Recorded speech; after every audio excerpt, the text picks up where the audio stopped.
भैया लोगन, हम अजय साहनी स्टार विगत कई दिन से कई सप्ताह से देख रहल बानी सोशल मीडिया पर एक ठो जंग छिड़ल बा। आरक्षण का मांग कर रहल बा हमार निषाद समाज। ये देश से, ये प्रदेश से योगी जी का सरकार होखे चाहे मोदी जी का सरकार होखे, आरक्षण के मांग के आखिर कौन मजबूरी बा कि पूरा नहीं कर रहल बा।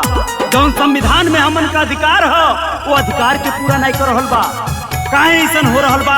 यही पर आज जब हम पूरा व्यथित भइनी हा तब कलम चलल हा, एक ठो गीत का निर्माण भइल हा जौने के भाई संतोष निषाद से गवा रहल बानी।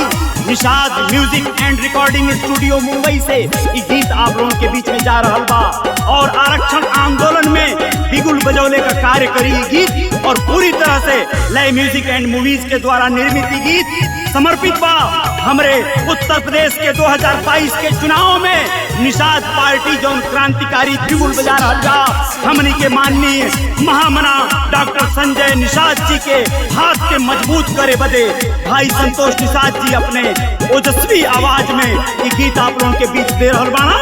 आप लोगों के गौर फरमाई जय जयकार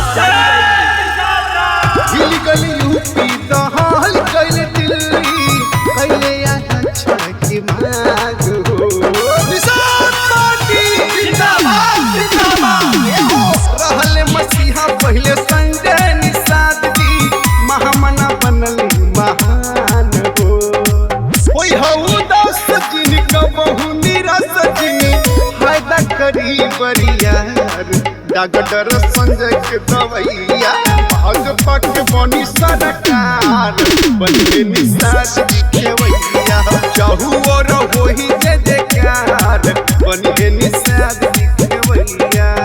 भैया लोगन, याद करो जब भगवान प्रभु श्री रामचंद्र वनवास गए तो निषाद राज गुहा जी उनके अपने केवट से नाई पार करवाए, लेकिन आज भी सेवाई बाकी बा केवट सेवा नाई पौले। कहीं आरक्षण पे ये हाल न हो जा, सरकार तो पार उतर जा लेकिन हमन के आरक्षण अधर में लटक जा। ऐसे पहले आरक्षण चाहिए तब सरकार बनी। महामाना के सपोटवा मजबूत बना निषाद पार्टी के हथवा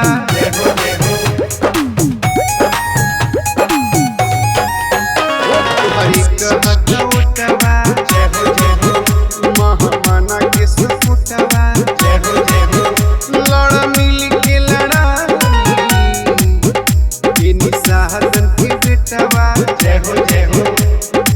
कोई बिखराव जदि आगे बड़ा घाव जदि फंस जाई नाव मझधार हथवा लगा गए भैया भाजपा के बनी सरकार बनले निषाद जी के वैया साहजी के लागी जाई था केवा चाही पार करैया।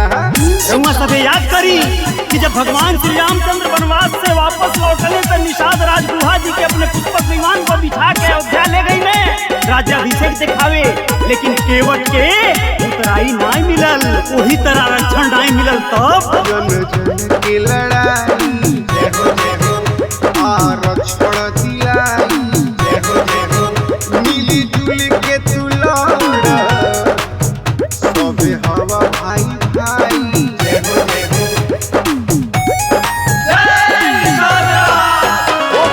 सबसे दोहाई आरक्षण की लड़ाई भैया अजय सहानी संतोष होंगे भाई।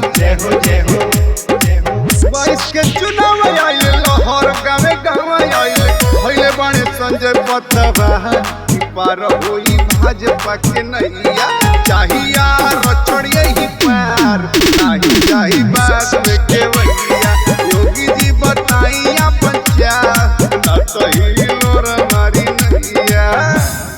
ए मोदी चाचा जल्दी कुछ एक्शन ले आरक्षण हमनी के दे नहीं तो कहीं नैया यही चुनाव में डूब न जा।